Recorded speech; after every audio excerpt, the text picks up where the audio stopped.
आपका दोस्त मिथिलेश यादव। आज हम लोग पढ़ने जा रहे हैं फर्स्ट लेसन केमिस्ट्री, ठोस अवस्था। पहला लेसन है, इससे आप लोगों को 3 या 4 नंबर मिलेगा बोर्ड परीक्षा में। चलिए आइए देखते हैं। तो इसमें है संकुचन क्षमता। तो संकुचन क्षमता किसे कहते हैं? वायवीय कणों द्वारा कुल उपलब्ध स्थान को संपूरित करने की क्षमता को संकुलन क्षमता कहते हैं, तथा जो खाली स्थान बचा रह जाता है उसे हम रिक्तिका कहते हैं।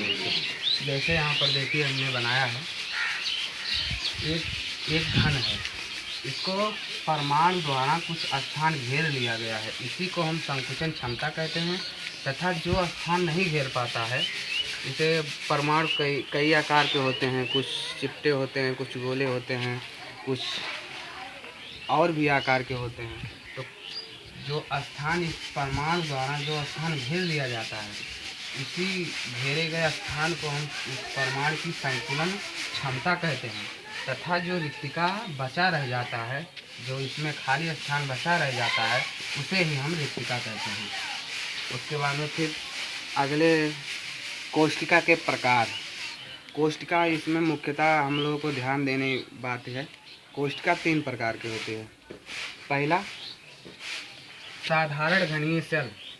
साधारण घनीय सेल के लिए जड़ का मान 1 होता है, क्योंकि इसमें सभी वायवीय कण, इसको निकालना हो फिर भी आप निकाल सकते हैं। जैसे इसके वायवीय कण 1/8 × 8, क्योंकि सभी वायवीय कण केवल इसके कोनों पर स्थित होते हैं। ये देखिए दोस्तों, ये देख रहे हैं ना, ये सभी कोनों पर केवल स्थित होते हैं, इसलिए कट जाता है और बराबर एक ही परमाणु आ जाता है इसमें। तथा इसी प्रकार इसकी त्रिज्या का फार्मूला क्या होता है?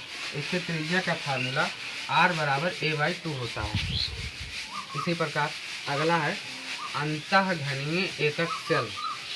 अंतःघनीय एकक कोशिका मतलब अंतःघनीय मतलब वायवीय कण कोनों, घन के कोनों के अतिरिक्त एक अंतः फलक पर स्थित होंगे, इसी को अंतःघनीय एकक कोशिका कहते हैं। जैसे यहाँ पर देखिए अंतःघनीय सेल। अंतःघनीय सेल के लिए जड़ का मान 2 होता है। जैसे इसमें 1/8 × 8 बराबर एक परमाणु तो यहाँ से मिल गया आपको, तथा इसमें एक अंतः केंद्र स्थित होता है, इसलिए +1 कर देंगे बराबर 2। तो इसके लिए जड़ का मान कितना हो गया? 2। इसी प्रकार यहाँ पर देखिए 3 नंबर फलक केंद्रित एकक कोशिका। फलक केंद्रित मतलब फलक से संबंधित होगा, और इसके वायवीय कण कोनों के अतिरिक्त फलकों पर भी स्थित होंगे, सभी फलकों पर स्थित होंगे। जैसे कोशिका के कितने फलक होते हैं? 6। तो 6 फलक होते हैं, तो 6 फलकों पर स्थित होंगे। जैसे देखिए इसका निकालना हो तो 1/8 × 8 बराबर 1, तथा 1/2 × 6। 6 फलक है ना, 6 फलक पर स्थित है और आधे हैं, इसलिए इसको आधे कर दिया है। उसके बाद 2 × 3 = 6, तो बराबर परमाणु कितने होंगे? 4, इसीलिए जड़ का मान यहाँ पर 4 होता है। अब बात करते हैं इसकी त्रिज्या की। त्रिज्या कैसे निकालते हैं? तो फार्मूला होता है साधारण घनीय सेल के लिए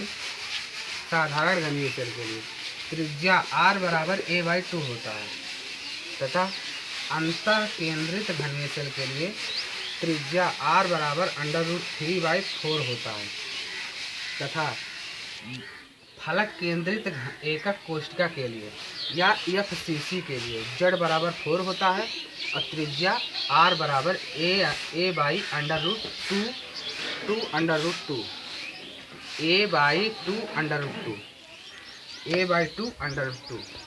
ये होता है दोस्तों। हेलो दोस्तों, मैं आपका दोस्त मिथिलेश यादव आपके अपने इस YouTube चैनल में स्वागत करता हूं। चलिए दोस्तों, तो हम केमिस्ट्री फर्स्ट लेसन के अगले टॉपिक पर चलते हैं। देखिए दोस्तों, ये है न्यूमेरिकल।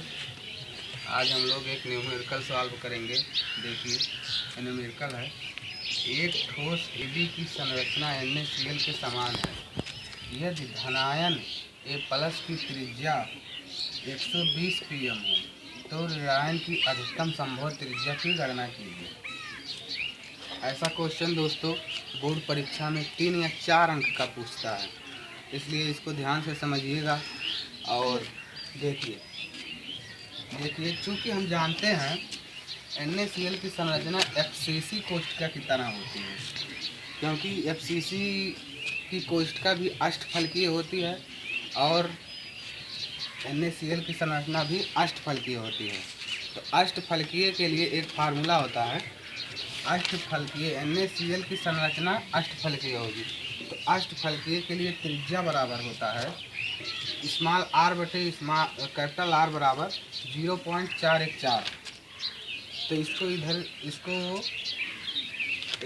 किया, इसको इधर, तो r बराबर स्मॉल r अपान 0.404।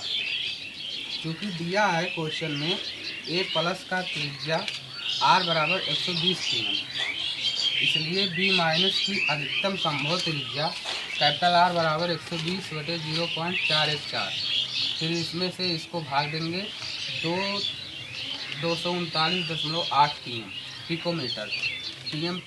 जैसे दोस्तों अगर यदि इसको मीटर में हम चेंज करके रखते हैं तो आंसर मीटर में आएगा, यदि इसमें चेंज करके रखते हैं तो आंसर पिकोमीटर में आएगा। इसके बाद नोट में करके हमने लिखवा दिया है, चतुष्फलकीय रिक्तिका की त्रिज्या r की इतनी गुनी होती है तथा अष्टफलकीय रिक्तिका की त्रिज्या r की इतनी गुना होती है। चतुष्फलकीय संरचना ऐसे होती है।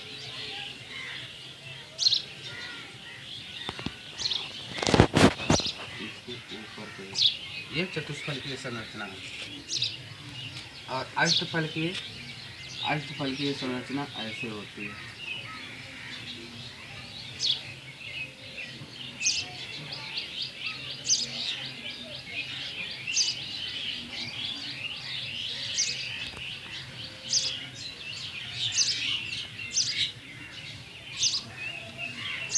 होती है ये नीचे जो ऊपर है ये 3 ऊपर, एक 3 उल्टा ऐसे करके रख दिया गया, ऐसी होती है। इसी के साथ आशा करता हूँ कि ये सब आपको बढ़िया से समझ में आया होगा। इसी के साथ जय हिंद, थैंक यू।